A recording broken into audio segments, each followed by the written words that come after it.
বিশ্বাস করেন, মানুষ শুধু খারাপ চাকরি ছাড়ে না, মানুষ ছেড়ে দেয় ব্রোকেন কালচার আর ব্লাইন্ড লিডারশিপ।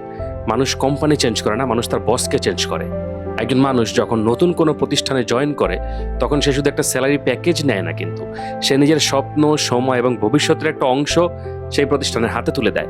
সে বিশ্বাস করে তার ট্যালেন্টের মূল্যায়ন হবে, তার কন্ট্রিবিউশনকে সম্মান করা হবে এবং তার গ্রোথের জন্য একটি সুন্দর এনভায়রনমেন্ট তৈরি করা হবে।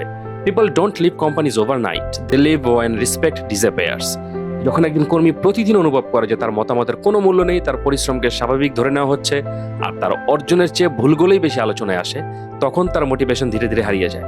কাজের চাপ মানুষকে ক্লান্ত করে না, lack of appreciation, toxic culture এবং পুর লিডারশিপ মানুষকে ভিতরে ভিতরে শেষ করে দেয়। আসলে একজন লিডারের সবচেয়ে বড় দায়িত্ব শুধু টার্গেট অর্জন না, একটা টিমের ভিতরে ট্রাস্ট, রেসপেক্ট এবং ওনারশিপ তৈরি করা। কারণ মানুষ শুধু বসকে ফলো করে না, তারা ফলো করে সেই মানুষটিকে যার মধ্যে সততা, মানবিকতা এবং ভিশন দেখতে পায়। Culture is not a policy, it is the daily behaviour of leadership. মনে রাখবেন, অফিসের সবচেয়ে মূল্যবান সম্পদ ভবন না, টেকনোলজি না, ব্র্যান্ডও না, এবং আপনি কত দামি ইন্টেরিয়রে বসে আছেন এইটাও না। সবচেয়ে বড় সম্পদ হলো সেই মানুষগুলো যারা প্রতিদিন নিজেদের মেধা, সময়, শ্রম, স্বপ্ন দিয়ে আপনার প্রতিষ্ঠানকে এগিয়ে নিয়ে যায়। তাই কর্মী ধরে রাখতে চাইলে শুধু স্যালারি নয়, কালচারেও ইনভেস্টমেন্ট করাটা খুব জরুরি বলে আমার মনে হয়।